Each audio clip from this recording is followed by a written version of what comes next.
Good morning, good evening, good day. Welcome to our webinar on geopolitics in the post-COVID era.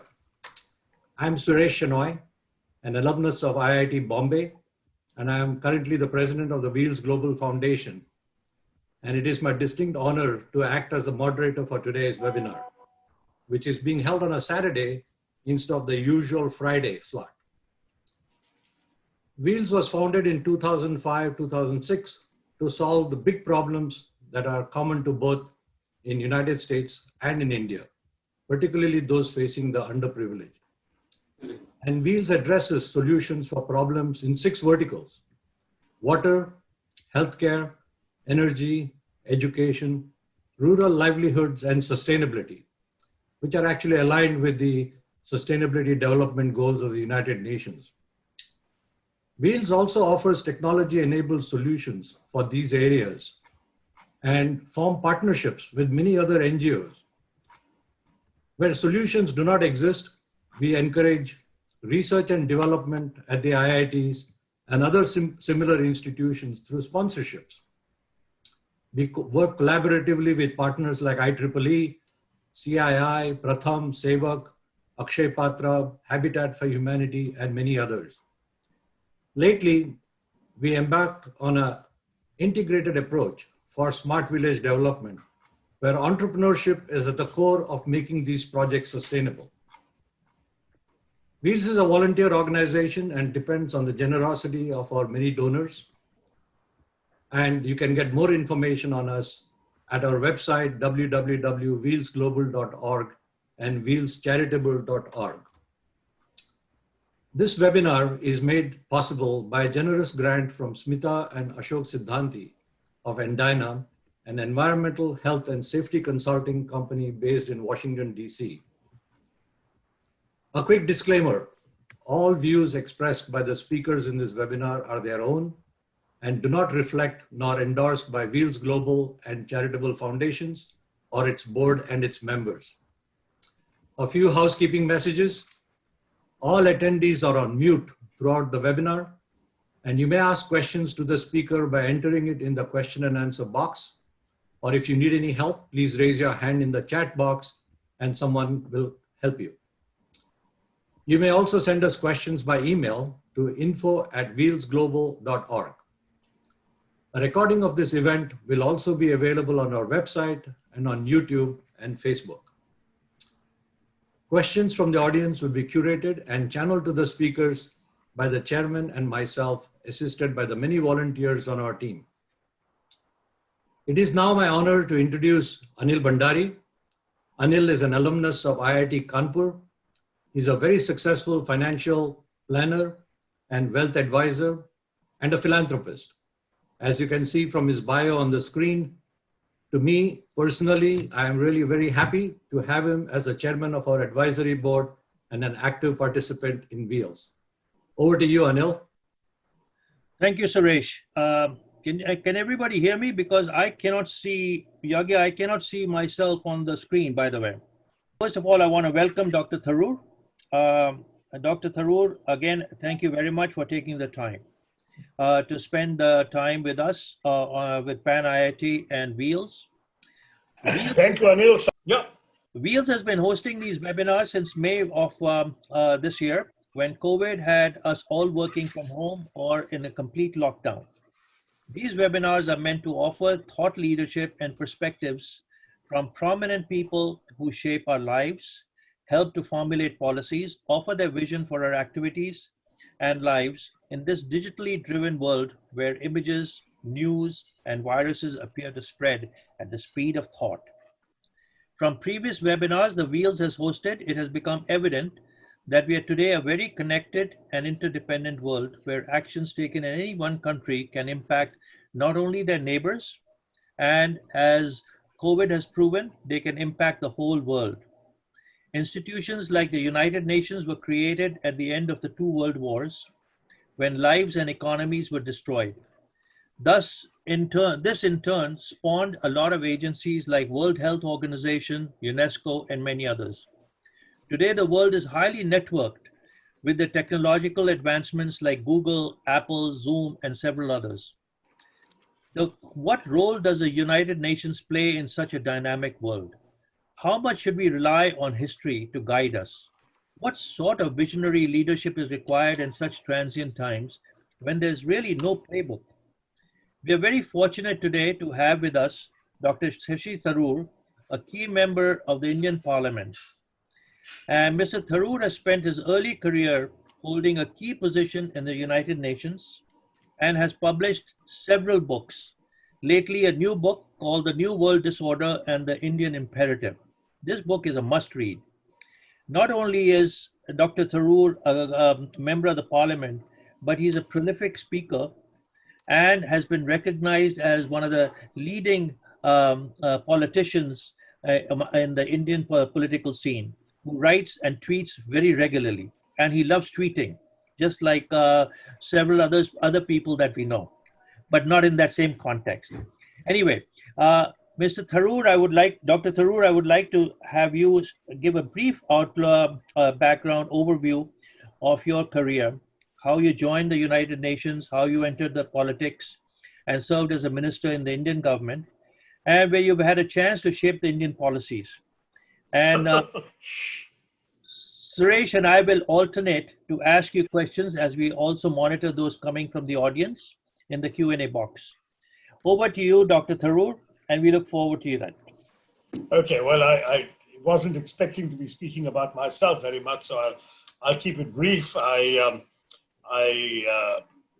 have been around for a while, and many people know the essential stuff. I was born in London, brought up in Bombay, Calcutta, and Delhi, went to graduate school in the States, did a couple of masters and a PhD at the Fletcher School of Law and Diplomacy, joined the United Nations, went on to work for the UN High Commissioner for Refugees, including heading their Singapore office in the early 80s, the peak of the boat people crisis.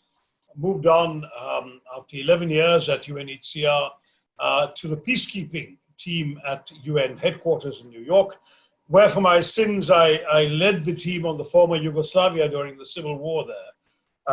And that was obviously quite an experience. Subsequently, worked for Secretary General Kofi Annan as, I won't say his right hand, but one of his right fingers. And then I got elevated to be Under Secretary General of the UN myself. I was heading the Department of Public Information, which was also the largest department in the organization. At the end of towards the end of a 29-year career, I was nominated by the government of India to succeed Kofi Annan, contested for the job, came a close second, fell 2 votes shy of Ban Ki-moon in the first ballot, and at the end of the day, left the UN, having, as Groucho Marx had put it, come close but no cigar. Having left the UN, I got into Indian politics the following year, was a candidate in the elections of 2009 from Thiruvananthapuram, a constituency that I've been proud to represent ever since in Parliament. I won 3 elections, including during the Modi wave, so I have acquired a certain level of resilience in the process, I suppose I would say. For the previous 5 years of essentially my second term, I chaired the Parliamentary Standing Committee on External Affairs, having earlier been Minister of State for External Affairs and also for Human Resource Development in the second UPA government. And since the third term began, I have been chairing the IT Committee, Information and Technology Committee of Parliament. Our politics has become much more polarized, much more disagreeable in many ways. It's a constant struggle to keep, shall we say, one's cool and one's level head on all of this, but I'm not here to talk politics. You want to discuss the way in which the world seems to be evolving geopolitically during and therefore beyond the COVID pandemic. And I would say, if I had to say in one sentence, that I think, though it's too early to assert any of this with any certitude, we don't even know how long this COVID pandemic is going to last. It does seem increasingly likely that COVID-19 will inaugurate an era of deglobalization. And I think we are likely to see a world of more isolationism, more protectionism, and consequently also less multilateralism, since you mentioned the United Nations. But I'll pause there in terms of an overall introduction. You did mention my books. I have 21 books out there, with one more coming in November on nationalism. Nationalism as a phenomenon in theory and practice globally, and then specifically in India, and particularly the recent contentions and debates about nationalism. It's called The Battle of Belonging, and it'll be out in November. So I'll pause there. If there are questions you'd like to ask on anything I've said or not said, I'm all yours for this interactive session. Thank you very much, Dr. Tharoor, for those for that background. I mean, it's very, very impressive, and a lot of us who have followed you on your tweets, etc., always look forward to those words of wisdom, if you will. So you talked a little bit about the United Nations and how the world is becoming more polarized. And Adil mentioned that with the United Nations having been formed over 70 years ago at the end of the World Wars. 75th anniversary this year. Right. And given where we are today in a very digitally connected world, what do you see as the future role for United Nations, if there is one? No, there should be one, because at the moment there is no substitute for the United Nations. But I will say that my worry has increased dramatically during the COVID pandemic with the United States' decision to pull out of the World Health Organization at a time when many of us thought that the existence and spreading of a global pandemic underscored the message that we need to cooperate across borders and between nations all the more to deal with this kind of phenomenon, what Kofi Annan in his time would call problems without passports, the problems that cross all frontiers and that no one country or even one group of countries could solve alone, that were truly universal and required universal cooperation. But the fact that President Trump went the other way, the US had already pulled out of UNESCO, now it's pulled out of WHO, and there's a real worry that this may be a harbinger of a greater unraveling to follow, an unraveling of the entire international system so painstakingly constructed after World War II. And in some ways, a UN that was able to demonstrate its relevance, even during a Cold War in which the US and the Soviet Union were in completely polarized opposite camps, its utility is being questioned in a world in which we don't have that kind of binary. Yes, the US and China seem to be locked in increasing hostility, but they're also much more interpenetrated, particularly economically, business terms, investment, travel, and all of that, including students in each other's countries and travel, tourism, all of that, much, much more than the US and the Soviet Union ever were in the Cold War. And yet, people are saying, we can't get anything done out of the UN because anything we want, the Chinese will veto, anything they want, we will veto. Why do we need the UN? And that kind of conversation coming out of the country which is hosting the UN worries me increasingly. I don't know how your elections are going to turn out in the US in November, but if it turns out that Mr. Trump is back, I think many will say that all bets are off for the future of multilateralism, because we are looking at a time when Mr. Trump is symptomatic of a larger phenomenon of sovereignties being reasserted by countries across the world, and increasingly treaties and trade agreements are being questioned more and more. Logically, multilateralism could be the next casualty. So that's very interesting. You should bring up China and their rising power, if you will. The fact that the United States and Trump has very successfully sort of tried to separate themselves, build this chasm between China and the United States. What role do you see the US playing going forward, since, regardless of who gets elected in climate control, in international relations and so forth? Well, I'm not sure you can say regardless of who gets elected. Indians can say regardless of who gets elected, our relations with the US are bipartisan, and that's still largely true. We've seen it with the very different Democratic and Republican administrations of Clinton, Bush, and then Obama, and even to some degree the first term of Trump. So Indians can say that, but for the globe and for the issues you mentioned, I don't see how regardless who gets elected is even a viable concept, because For example, on climate change, Biden's policies are diametrically opposed to Trump. Trump is still a climate change denier. When you look at issues of international cooperation, Trump is very much America first. Biden is old school foreign policy establishment.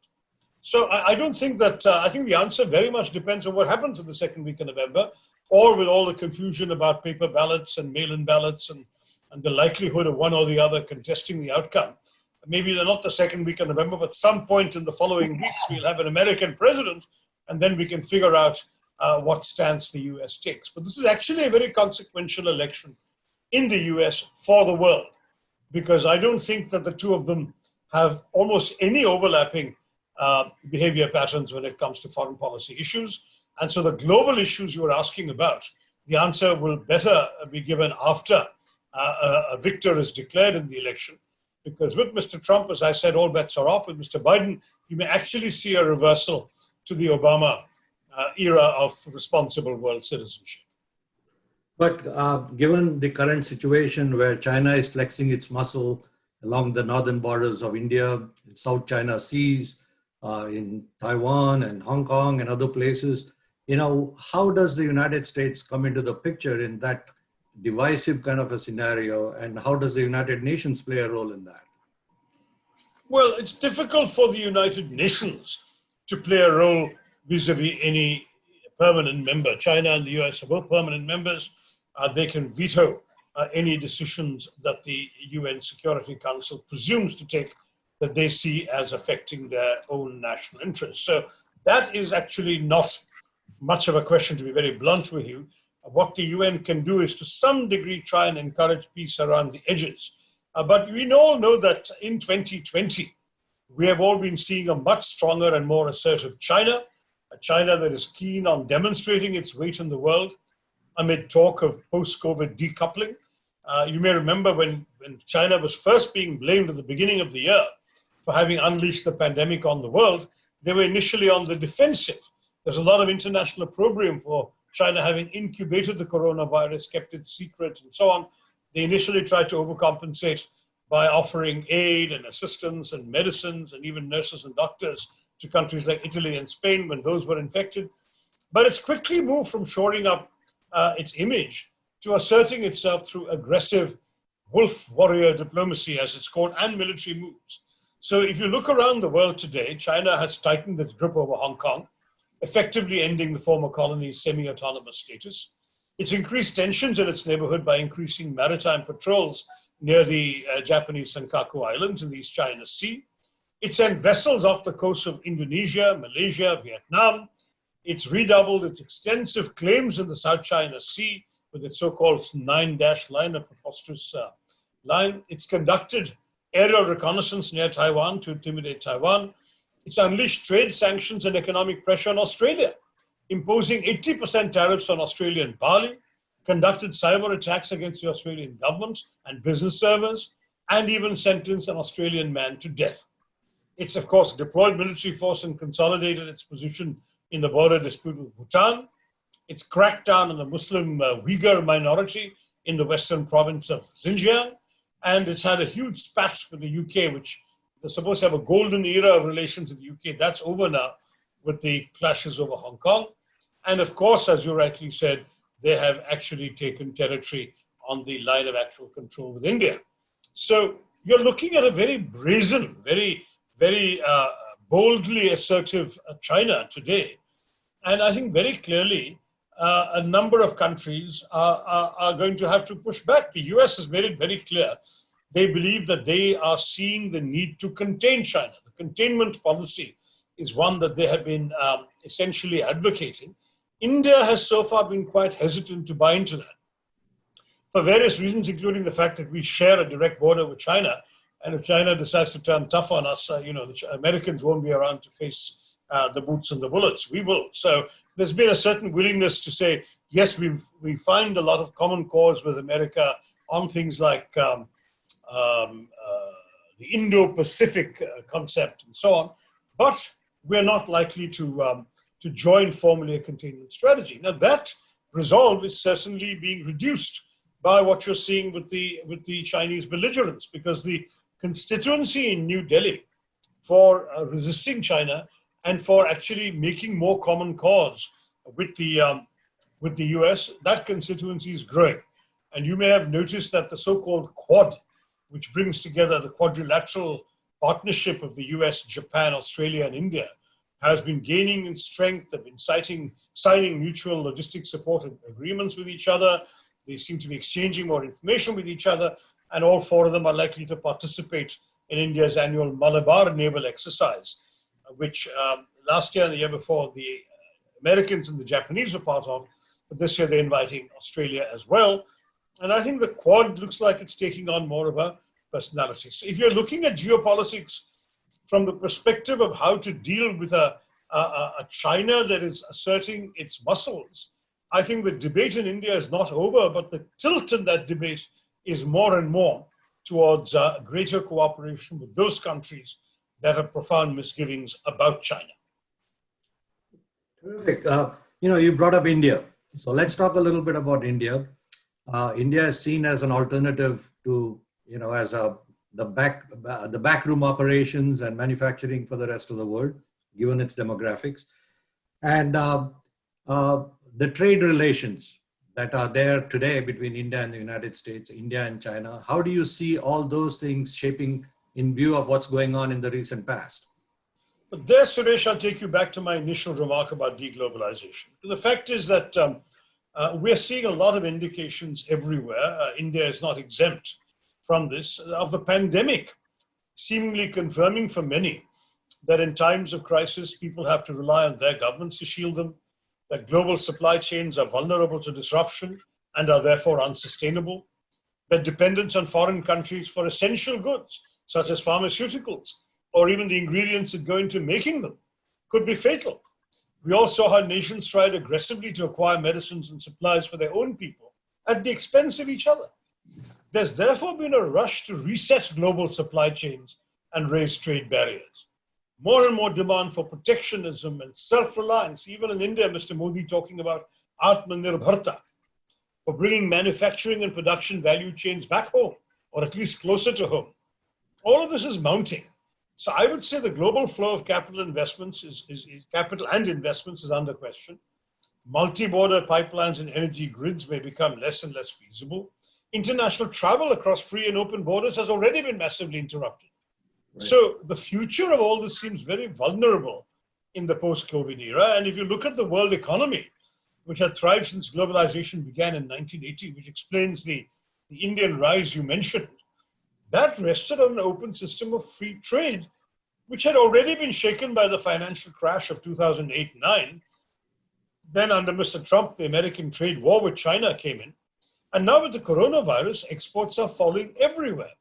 Indications I'm reading are that world goods trade may shrink by 30% this year, if not more. So, and on top of that, you've got the sort of pressure to decouple from aggressive new China. Japan, for example, has set aside $2.25 billion in incentives for Japanese companies who pull out of China, mainly to bring them back to Japan. But part of that is set aside even for those who are willing to go to a third country, not Japan and not China. Now, this is going to change the world in many ways. Why do we think we will be exempt from it? I think that if there's going to be more and more countries doing things, if Americans basically say, we will now prefer to do without inexpensive Chinese labor and Chinese government subsidized inputs and live without the old era of cheap globalized goods, provided all the things that are being made in China will now be made in America and employ American workers who will then make the money to be able to buy more expensive goods, the sort of a pre-1980 reversal. Why would anyone then think that India will gain from that? Because obviously, Mr. Modi has been shouting "Make in India" for some 6 years now. And very, very, very few people have come to make in India. And some of those who did, like automobile manufacturers, have been closing down during COVID.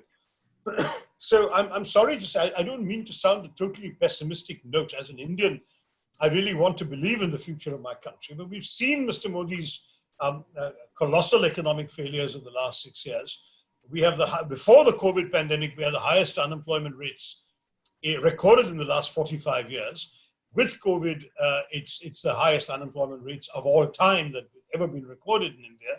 We have a GDP that was already in free fall because of the demonetization disaster inflicted by a whimsical prime minister on the nation in 2016.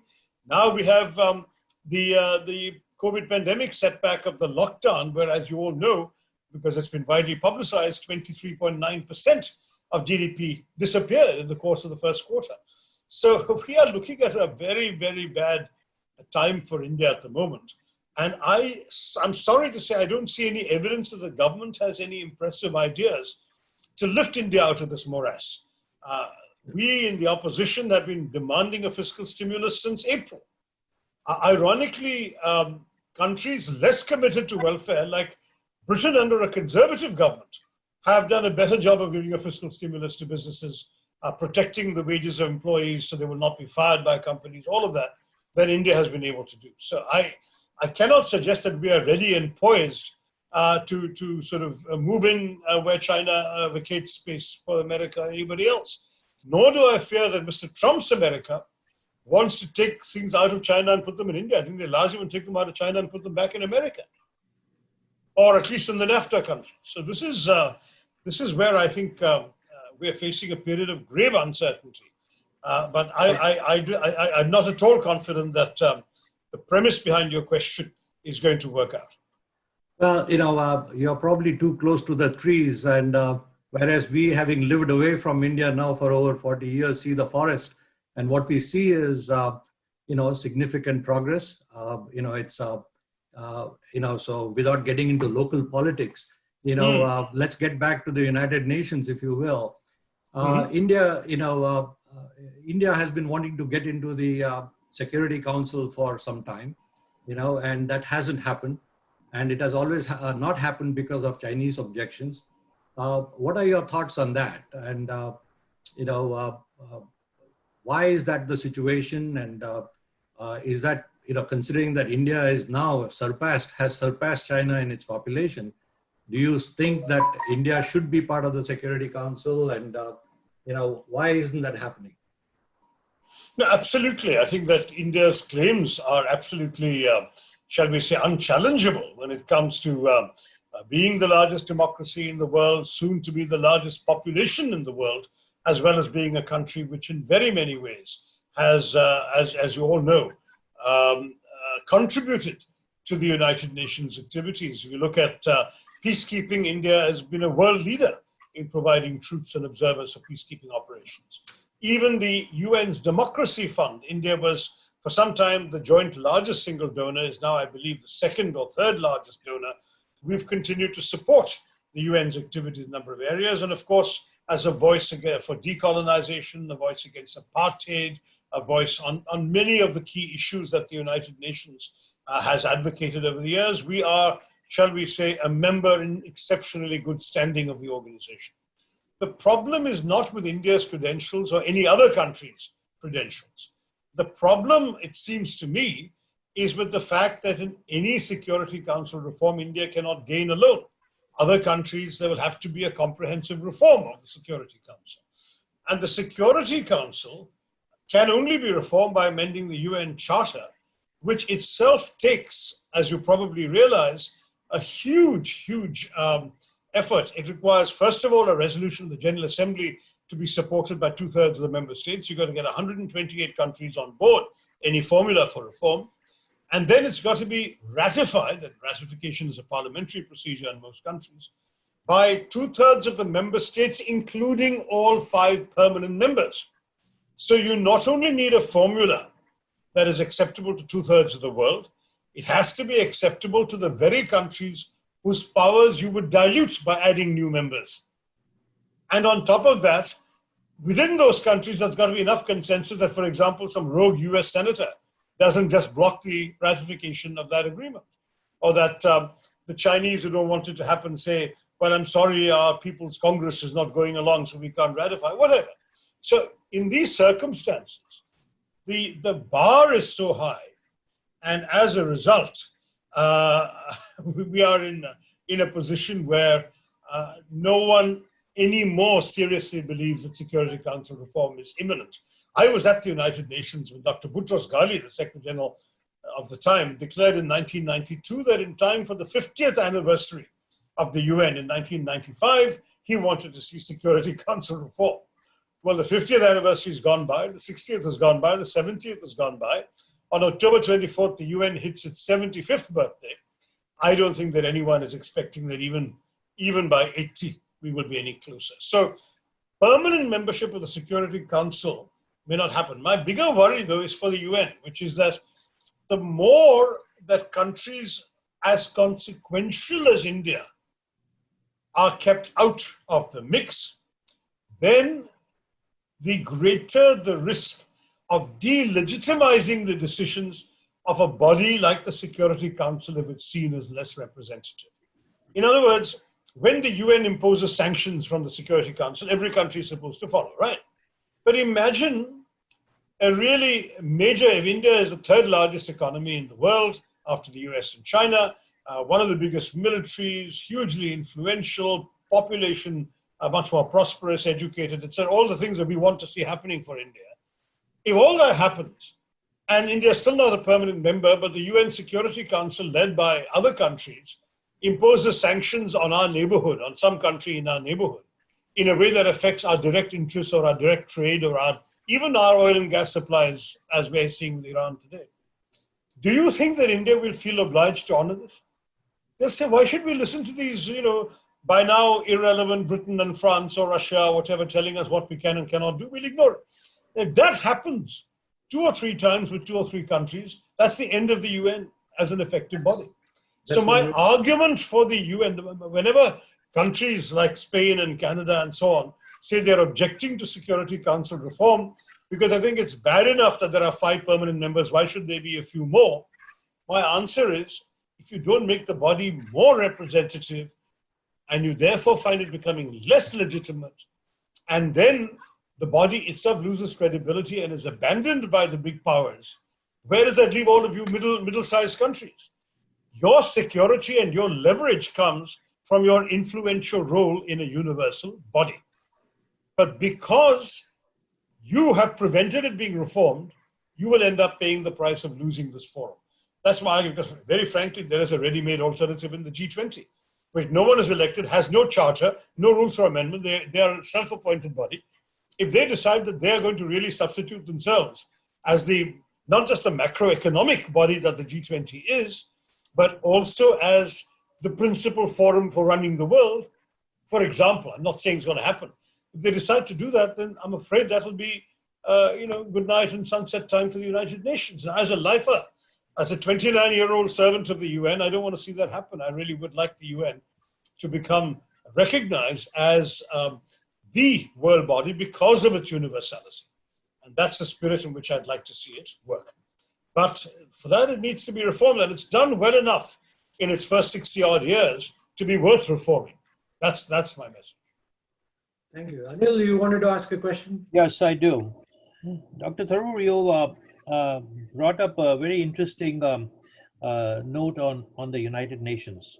If we look at the United Nations over the last, let's say, 20 years, the question that from the audience has been asked is United Nations really an effective body anymore? Or is it just a body which holds those sessions once a year, which have become a real networking sessions for the politicians to meet and exchange ideas and have fun? But really, I mean, nothing has really come out of the United Nations which has been implemented and been enforced. So that is a question from one of the audience members. No, actually, that's a misunderstanding, because the UN, you see, is both stage and actor. And what you're talking about is the UN as stage, which is where the forum where all member states come together and talk. And frankly, that's pretty useful too, because as Churchill memorably said, jaw is better than war. Far better that countries get together and have cocktail parties and talk to each other than that they shoot at each other, as had happened in the first half of the 20th century before the UN was established. But the larger point about the UN is the UN as actor, and that is the Secretary General, his staff, the troops placed at his disposal when it comes to peacekeeping, and the various agencies in various fields. World Health Organization, International Labour Organization, UNICEF working for children, UNHCR working for refugees, the UN Development Programme. Every UN body that has stepped out and actually got into the field and tried to help people using the state of the art that the world is able to offer in terms of its capacities and resources made available to it by member states. And that's actually been largely very effective and highly appreciated, which is why Trump bailing out of the WHO was such a shock. Coming back to the other aspect of this, which is the agenda setting function of the UN, quite apart from the cocktail parties and the speeches, which may or may not bore you, a lot of the major gains in shifting the globe's consciousness of global issues has happened under the UN's watch. Environment, going back to the Stockholm Conference of '73 and subsequent UN conferences since, ending up most recently with Paris. You've got the entire global consciousness of human rights through a series of UN conferences. You've had the state of the world thinking about urbanization through the Habitat conferences. Of course, the World Health Assembly every year is considered crucial by doctors, epidemiologists, people dealing with all sorts of pandemic and epidemic diseases. So the UN and the system as a whole should not be reduced just to the speeches you see on television during the General Assembly. That's one part of it, but there's all this other stuff that's happening. And at the same time, the UN is a custodian for a whole number of international treaties that are negotiated in these forums. So it's actually a very, very effective body in all those areas. When I made my earlier comment about the Security Council, that's because our moderator asked about the Security Council. But the larger UN is much more than the Security Council. It includes all of this stuff. Thank you.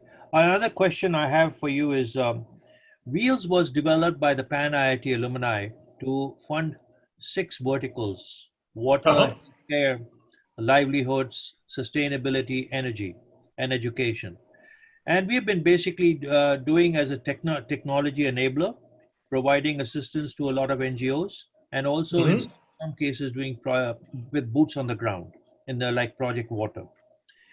We would like to know is, how can we expand the reach of Wheels in southern part of India, like in Kerala, where we can where we can work with certain NGOs, where you would recommend that we can work with certain NGOs to expand our reach and help the people in those areas, especially in the technology-driven healthcare area and education. Well, I think all of those are absolutely indispensable, Anil, and there's no question that IIT alums would get a very warm welcome in South India and in Kerala, for that matter in my own constituency of Thiruvananthapuram. We will facilitate, we'll find you partners, we'll find you people to work with, come up with specific projects that you folks have the expertise and the competence to do, and we will make it as easy for you as possible to do it.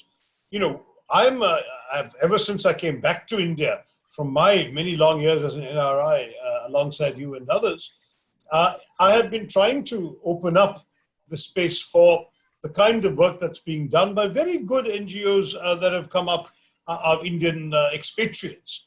I must say in education, for example, the very good work being done by Pratham, and there's one more, his name escapes me for the minute, in the US, just to bring in not just money, but also some state-of-the-art pedagogical thinking on how to improve education outcomes in India.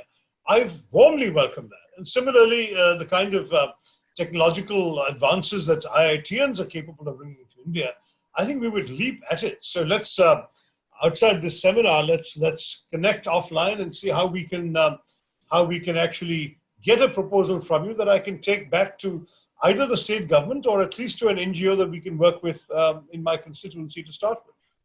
Thank you. Suresh, do you have some other questions, please? Yeah, in a recent webinar that was hosted by Pan IIT, we learned that 800 million people in Indian villages are now receiving subsidies, to the tune of 500 rupees or 2,000 rupees to farmers, where almost 100% of that money is being transferred to their digital accounts, which is a great step forward and not often talked about in the press and media. Considering what's happening today in the post-COVID world with a severe hit on the GDPs of India and the United States and many other countries, setting politics aside, what are the 5 or 6 things that you would do, or you would recommend to bring India to the fore in a post-COVID era in light of all the global, politics that we've been talking about? Well, I think first and foremost we have to get the economics right. I think everyone will accept that and this is not party politics. I think all of us across the spectrum would like to see India prosper. And that means actually restoring GDP growth to the healthy levels it's capable of being. And the Prime Minister's own objectives of ease of doing business, improving ease of living conditions, and so on, require a number of reforms. He has to have the political courage, if you like, to grasp that nettle and bring about significant changes. So that'll be definitely number one. And I'm very much of the view that it's not just enough asking economists and experts. I think the government should consult businesses and every range, not just the biggest capitalists who are on the Forbes list, but the kirana shopkeepers, the small and medium business people, the micro enterprises, which actually employ 120 million people in India. Give them a chance to tell you what they need to be able to stand on their feet and help get the economy back going. So that's the entire first big issue, I think, is of the economy. On the question of global policy that you asked, I would say undoubtedly India's interest lies in working for a better multilateralism. That is, in resisting the sort of Trumpist isolationism we've seen out of the US and trying to work. If we have good relations with Mr. Trump, let's persuade him. And if it's Mr. Biden, he may not need so much persuasion, that the US is best served by actually taking an active role in multilateral institutions. Because frankly, the more the US pulls out of these things, China will start moving in to occupy the space that is left by the US pulling back. So I think India should be a staunch advocate of multilateralism and of cooperation with the UN system. Third, I would say the neighborhood. We've had ups and downs in our neighborhood. I think it's very obvious that ought to be a first priority in our foreign policies. We actually need to ensure that our neighbors have a stake in our prosperity. And that means if we open, for example, preferential access to our markets to our South Asian neighbors, then they will develop an interest in us prospering because they would prosper along with it.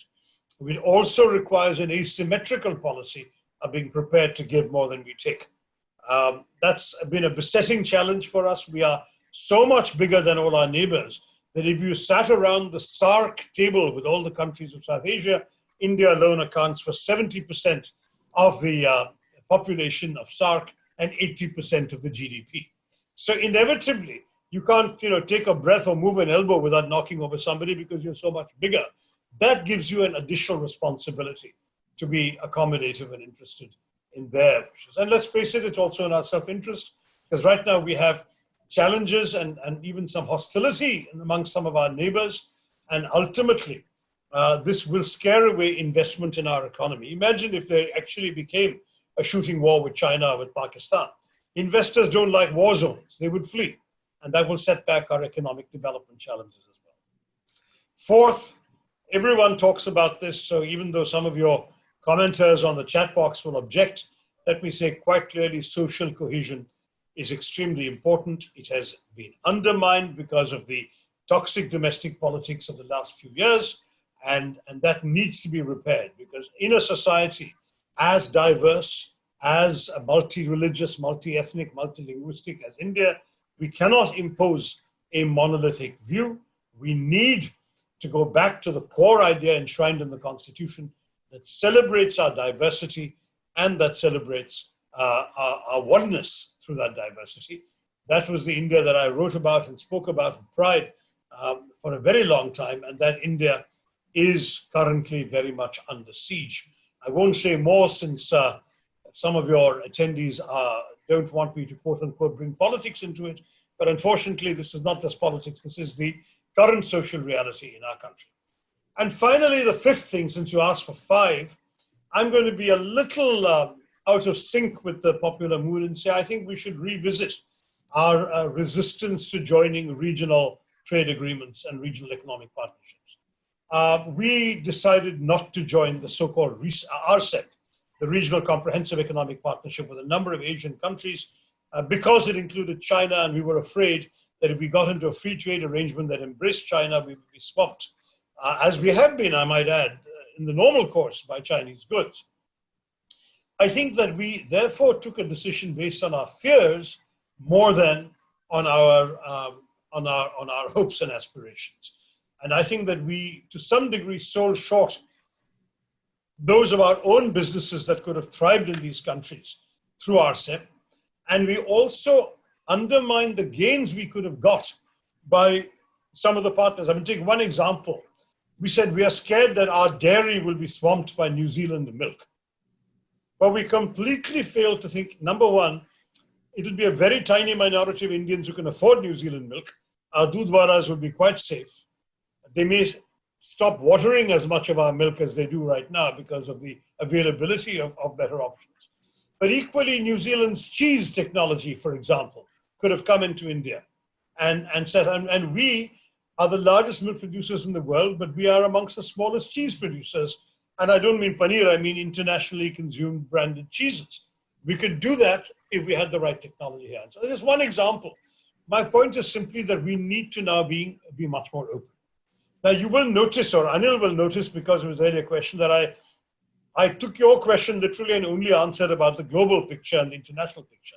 But I will say that this is premised on our attending to the development issues that you and Wheels are concerned about: education, sanitation, healthcare. These must be given huge priority so that Indians themselves attain a standard of living worthy of the country that has that kind of global impact. Suresh, can I ask one question, please? Thank you. Go ahead, Anil. I got one more after that. Yeah, this is a question again from the audience. Shashi, what they want to know is that you are an MP and you are also responsible for technology, or you've been involved with the technology area. What are the things that have you done in your villages, in the Kerala villages, to improve the healthcare that we can learn and we can basically use those in other areas of the country? Well, Kerala's healthcare is a very, very interesting success story, but it goes back generations. It's not an easily replicable model. What they have done is, from the very beginning, there's been an investment. And I say the beginning meaning going back to the days of the Maharajas, not just after independence and democracy and democratic elections. The early habit was inculcated, both of education and of healthcare, that people essentially were told that reasonable health and attention in the case of ill health was a democratic right or a citizen's right in Kerala. As a result, we have the whole works that exist only in paper in many parts of the country: community health centers, primary health centers, taluk hospitals, district hospitals. And unlike many places, these actually have doctors, nurses, and medicines in them. And people actually go there and get treated. Secondly, because Kerala is educated and highly democratic in its functioning, there's much more patient buy-in. There are a lot of healthcare communication. Even when COVID started, the way in which information was sent out to the ordinary public and the decisions and the actions were explained to people. Why, for example, isolation was necessary, why contacts had to be traced, why quarantine had to be followed. And as a result, the cooperation of the people and their expectations of the healthcare system were very much better. Third, we have developed a very major infrastructure of nursing care, to some degree of doctors as well, but I think doctors, many parts of India have produced doctors, but nurses, Kerala is the national and globally, one could say, the world capital of nurse production.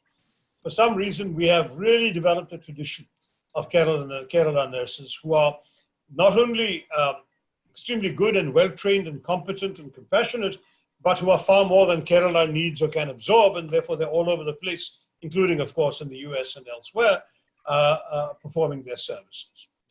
And I would say that the support structures required for healthcare, for example, the way in which when the COVID pandemic happened, immediately community kitchens sprung up for people thrown out of work, so they would actually have a place to go and get food. That kind of thing is part of a sort of welfare orientation in Kerala that is still largely lacking in many other states. So healthcare in Kerala is very special.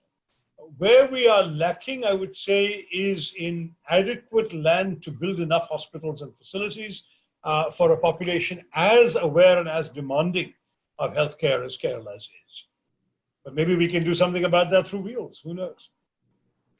Well, thank you very much. Your you. comments on India and its past, etc., is very interesting because there is a saying that if you don't know where you came from, you wouldn't know where you're headed. But in the same token, you cannot drive your car looking at the rear view mirror. You've got to keep looking what's in front of you. So Thank you given for the that, quote. we have 800 million people living in rural India. Okay, and if India aims to be a $5 trillion economy, you cannot ignore some of the demands of the rural economy and the realities of that economy. Education, you talked about the Dudwala. Okay, there is one comment in the chat box which talks about, adding water to milk in India is now unheard of. So keeping again political views aside, what do you suggest India should do specifically in terms of rural development, particularly in the north? And how can the Kerala experience, which is 96% illiteracy rate, great healthcare, how can that be translated into a national program? Well, I don't want to pretend to an expertise I don't have. I haven't been a great expert on or worked much in rural development myself. There are experts who've done some very good work, and many of them are known to you. They're well published and well understood. But one aspect that is often overlooked, and we all know the importance of things like toilets for sanitation. We know the importance of remunerative prices for farmers. We know the importance of trying to create opportunities for employment in the areas so you don't have migrants flocking to the cities, all of that. But there's also the question of strengthening people's own sense of agency. That is empowering people in the villages to be able to take decisions for themselves rather than top-down development projects being imposed on them by know-it-alls coming from elsewhere, even from the government or from well-meaning NGOs. That's something that many people, I think, globally have come to that conclusion after many years of trying various kinds of rural development measures. But I won't say more than that simply because I genuinely am not an expert and have not directly worked on that. All I can say is that it's very difficult to generalize from the Kerala experience simply because Kerala is so untypical. It was for the longest time the most densely populated state in the country. It's also the first state in the country that's now losing population with each census. It's the highest and most literate population in the country. It has, many of its areas have amongst the highest per capita incomes in the country. Kerala is still untypical in all sorts of ways. But in parts of northern India, conditions really could do with help and involvement. And I think that when you're looking at what the government is trying to do, a lot of these schemes are entirely laudable. Let me be non-political and bipartisan, as some of you wish, by saying that honestly, on issues of development, there need not be any difference, except that, of course, when it comes to the time of taking credit for during elections, then the parties will diverge. But essentially, the objectives are entirely continuing from government to government and across party lines. The challenge in India has often been not knowing what to do, but doing it well. Implementation is our biggest problem. And whether it's because of corruption, which is, I think, at the end of the day, not untrue, but it's too simplistic an explanation for everything. Whether it's because of bureaucratic red tapeism, again, partly true, but not an explanation for everything. Whether it's because of failure to give people sufficient ownership of their own problems and solutions so they can be engaged sufficiently in finding those solutions. All of these things I'll leave it to the experts to pronounce on.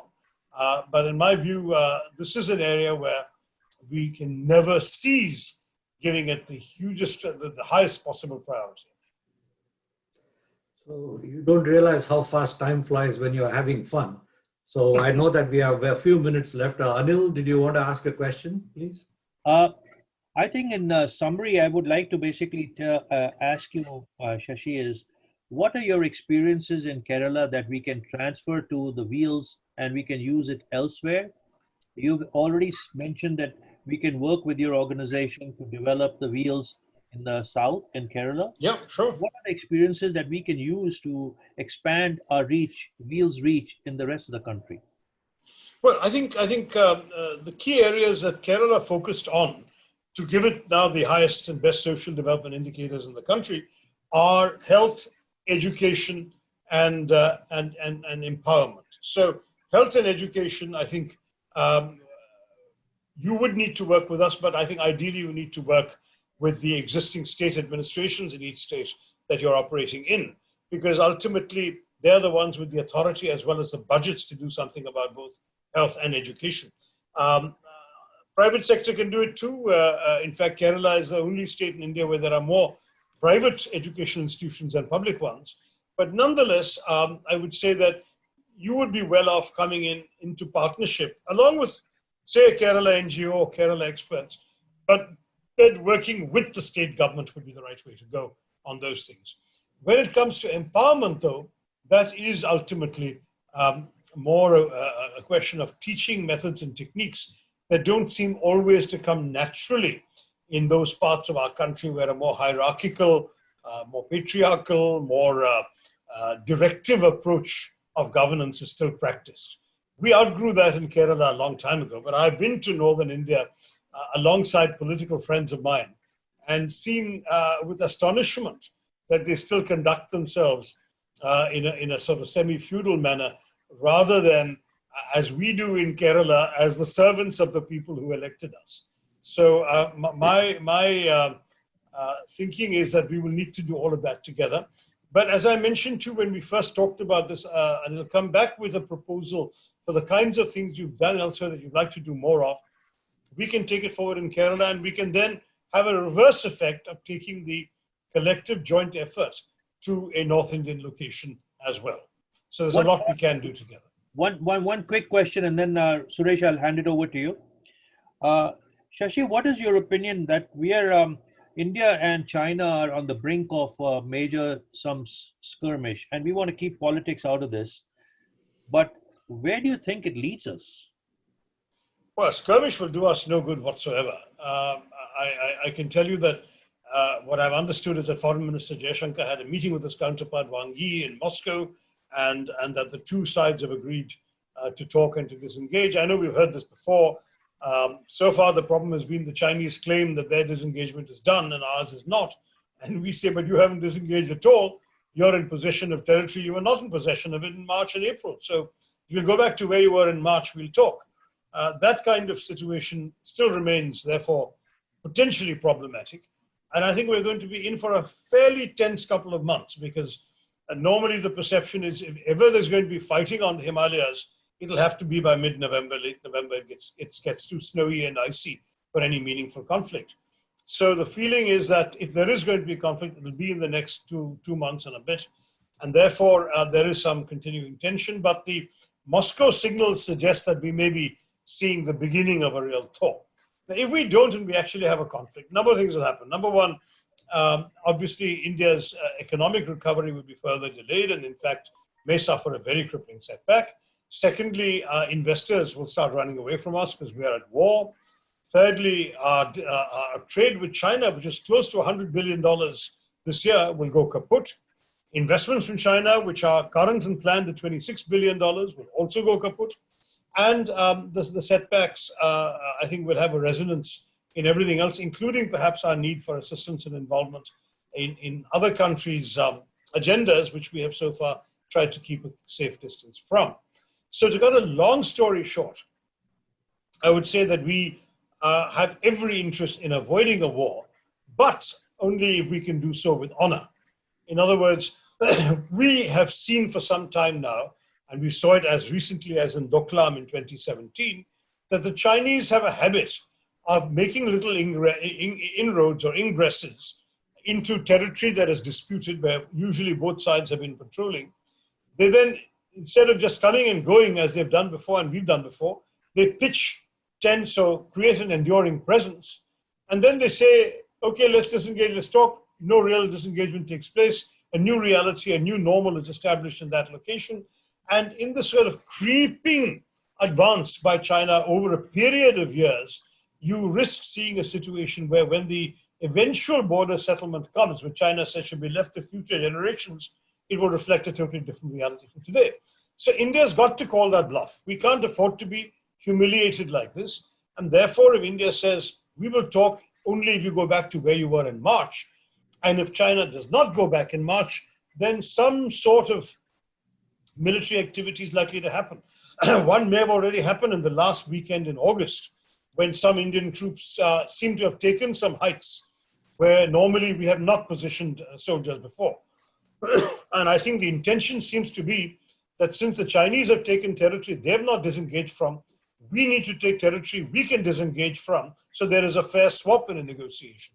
That's not a bad tactic. Many of us thought that was the right way to go.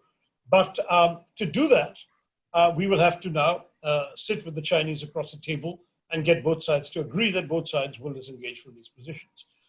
Let's see. We cannot surrender. We cannot just let the Chinese unilaterally change the status quo along the LAC. But if the Chinese realize that this particular thing didn't work out so well and they better bide their time, they may well pull back, in which case we can go back, not exactly to business as usual, but to a pre-hostility situation with definitely reduced levels of trust or increased levels of mistrust. War, no, it's not in our interest. But if there is a war, we are the losers, and China has little to lose. Am I correct? Or is there a lot to lose for them too? No, less to lose. I mean, for example, China, we may, from our perspective, see China as a very major trading partner. For them, India only takes 2% of their exports. So a big economy like China can even afford to lose 2% of their exports and take that minor hit. When we blocked those apps, including TikTok, it seems that the parent company of TikTok, ByteDance, took a $6 billion hit. I think the number is likely to be a bit exaggerated because I can't believe it's that kind of money that's coming out of the whatever 400 million users they have in India. But the fact is that this kind of thing can hurt individual companies, but the overall Chinese economy will not be easily hurt. And China, I really feel, is a country that in many ways seems to have begun to shake off its previous conciliatory approach of telling the world about the peaceful rise of their country. I think they've decided to dispense with the peaceful and just stick to the rise, with all the examples I gave you earlier in our talk when I ran through a list of the various places they have been asserting themselves. That is ultimately where I think we should leave it for now. Perhaps we will watch how the situation evolves in the near future. But I think avoidance of war is probably right now in both countries' interest. Certainly it is in ours. Suresh. Yeah, well, thank you very much. I know that you had mentioned to us that you have 60 minutes for us. If we were to go through all the questions, we would probably be here for the rest of the evening for you. So, whether it is going to be a Himalayan Cold War or as the Americans put it, or whether it is going to be a hot peace, as the Russians have put it, time will tell. But thank you very much.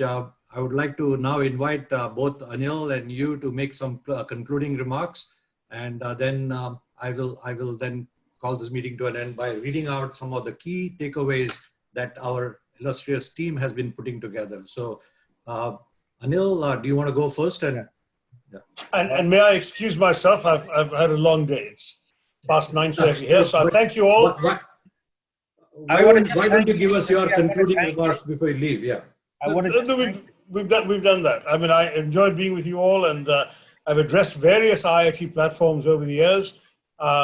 Doing it virtually is a first. I hope that the next time we'll all meet in person, and we will have a chance to discuss issues with all the candor that is actually necessary, I think, to understand the problems and at the same time try to work towards solutions. Thanks very much. Thank you very much, Dr. Tharoor. Anil, did you want to say something? No, I mean, he's got to go. So I wanted to thank him, and I wanted to basically say thank you very much for your time and your insights. And hopefully we can reconvene and work with you and your people in Kerala to learn something which we can use on wheels to expand our reach. Thank you, Dr. Thank Singh. you. I look forward to that. See you, Anil. Thank you very much. For those of you who are in the audience and attending, just a few key takeaways. China is currently moving on aggressively and belligerently in its warrior wolf style, and countries need to push back. The patterns of behavior of WHO and countries like USA and China seem to harbinger a need for a new international system. We need Security Council reforms, as there is a need for United Nations to be more representative of internationally important countries like India to continue to be legitimate in its decision making. Economic agreements with other regional developing countries as strategy to grow our business. The pandemic has shown how countries need to protect and be self-reliant and have national supply chains, and hence this will impact the economies of all countries. There are several other key takeaways. You will be able to read these on our website, or they will be published in PITech magazine, which is another Pan IIT initiative. Link to today's event and the recording will also be on our website at www.wheelsglobal.org and wheelscharitable.org, where there is also a donate button. Finally, thanks to all the attendees, and we hope you will join us for the next webinar, which is on Friday, October 9th at 10 a.m. US Eastern Standard Time, which is 7:30 p.m. in India, when we will have Mr. Karthik Khilachand of IIT for IIT, Mr. Ashok Alexander of the Antara Foundation, and Mr. Ron Mehta of the Wheels India Nishworth Foundation on a panel discussion on how NGOs might scale operations. The panel will be chaired and moderated by Sri Arjun Malhotra and Mr. Ashang Desai of Wheels. Please stay safe and keep well. And for those of you who missed the first 10 minutes of this event, where we had a presentation on Wheels and what we do, hang in and you will see it again. Thank you very much and enjoy the rest of the weekend. Thank you, Anil, very much for leading this event. Thank you for attending. Thank you. Thank you so much, everyone. We are sharing the Wheels activities.